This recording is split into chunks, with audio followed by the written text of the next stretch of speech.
সোমবার রাম মন্দির উদ্বোধন। সারা দেশ জুড়ে এদিন উৎসবের আয়োজন করা হয়েছে। নানা জায়গা থেকে পৌঁছে গিয়েছে নানা উপহার।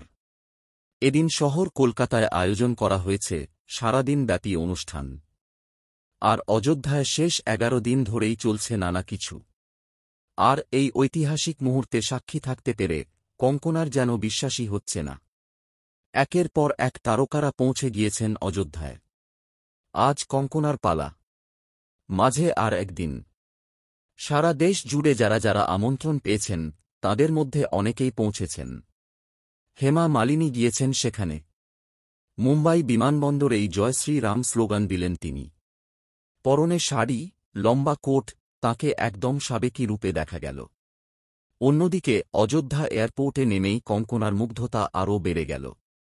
অভিনেত্রী যেন ভাবতেই পারছেন না যে এই অনুষ্ঠানের জন্য তিনি বিশেষ আমন্ত্রণ পেয়েছেন। সেই সুখবর তিনি সোশ্যাল মিডিয়ায় আপলোড পর্যন্ত করেছিলেন। আজ রাম রাজ্যে পৌঁছেই নিজের প্রথম বক্তব্য রাখলেন তিনি। বলেন, আমার খুশির সীমা নেই। একটা শব্দ বলে এটা বোঝানো সম্ভব না। অযোধ্যা ধামে যে আসতে পেরেছি এটা আমার অনেক জন্মের পুণ্য। সত্যি বলতে গেলে সারা বিশ্বে যে একটা উৎসব পালন করা হবে সেটাও অনেক কম।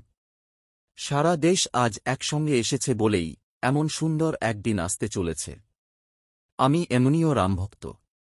আজকের দিনে দাঁড়িয়ে এত বছর পর যে একটা জয় পেলাম আমরা, সেটাই তো অনেক। এখানেই শেষ নয়।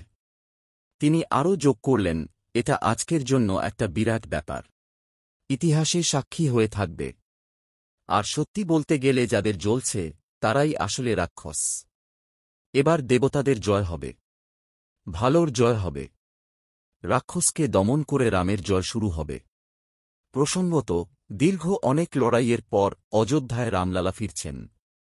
প্রধানমন্ত্রী সহ সেদিন উপস্থিত থাকবেন অনেকেই। আমন্ত্রণ গিয়েছে বিরোধী দলের কাছেও।